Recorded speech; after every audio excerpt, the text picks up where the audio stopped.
I want to introduce the perfect man to continue the tradition here at the University of Texas, our 10th director of men's athletics, Steve Patterson. Steve, welcome home.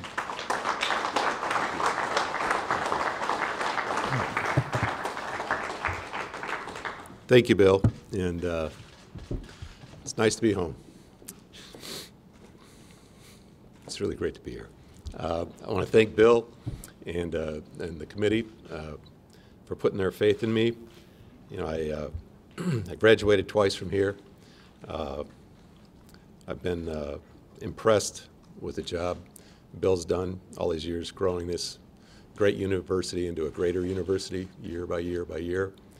It's a great brand. It's a great life-changing place.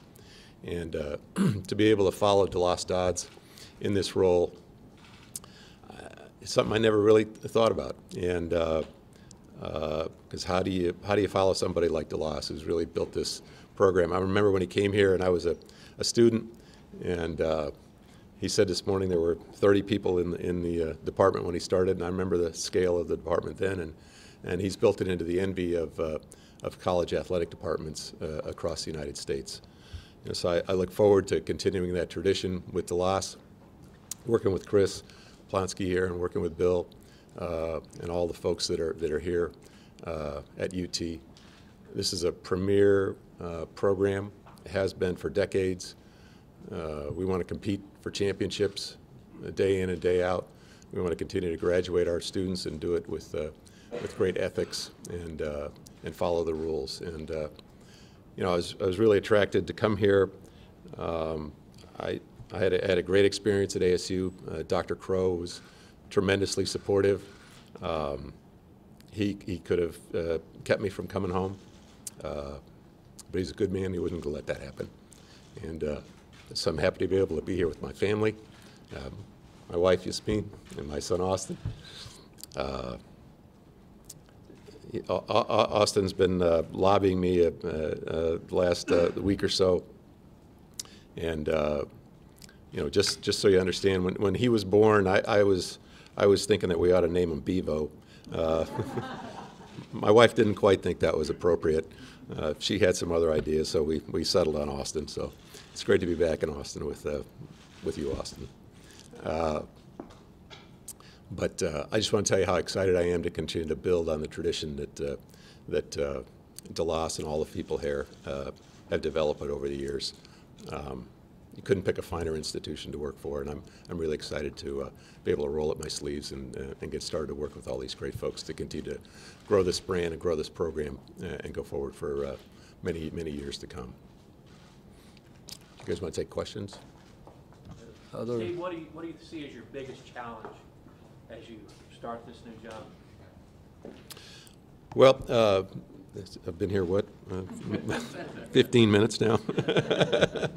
You know, I think when you come into any organization, you want to take some time to evaluate the culture, the people that are here, and where the organization's heading.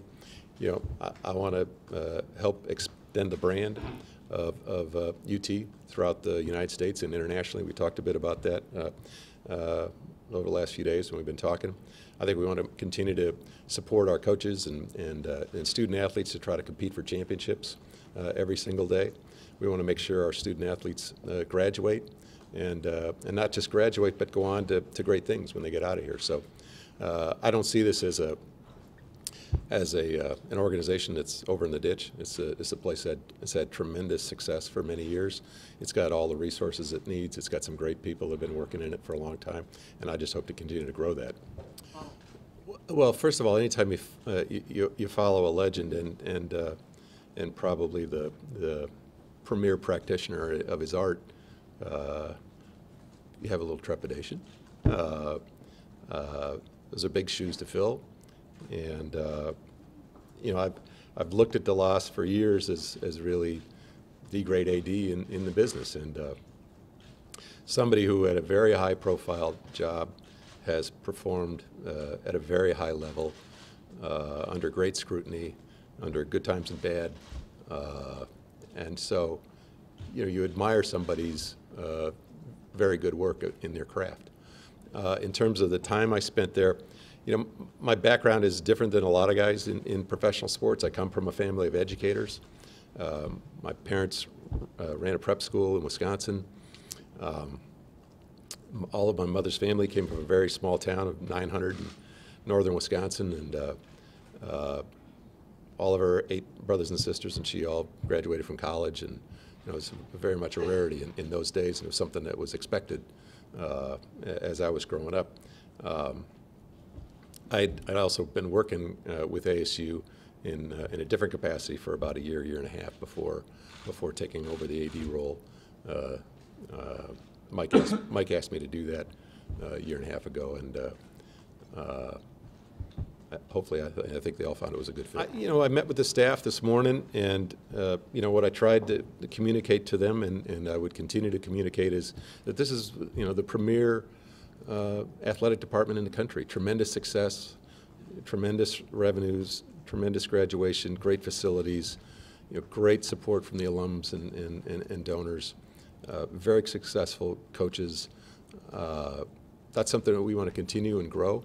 And I don't see this as I have other places where taking over organizations that needed a dramatic turnaround. I don't anticipate monstrous changes to the department. I think we need to keep doing what we do well and find places where we can grow and do a better job of things that we can improve on. And that'll take a little time. That'll take some evaluation of who all's there. And hopefully we can continue to find new and interesting and different things to do, like the Longhorn Network is here, that other schools don't have, that can grow the brand and grow the business and grow the exposure and help the university reach its overall goals. I think some people look at too small a way at athletics on college campuses, but I think our role, hopefully, is to grow the institution and help it meet its needs overall, beyond just winning ball games and graduating students. Bill asked me, "Do you want to do this?" And I told him, yeah. It was, and we had never talked about money or terms, and to this day, I don't have a piece of paper, I don't have a contract. We got a handshake, and that's how I do business. And there are people that are going to be unhappy with my departure there. I looked at this as an opportunity for me and my family to come home. My wife's got family in Houston. My mother and my brother live here in Texas. I have a lot of great friends here, a lot of great business associates, and I'm not going to deny that I'm well compensated. I've been well compensated as an executive for a lot of years, and I could have stayed at ASU, but this is really a homecoming.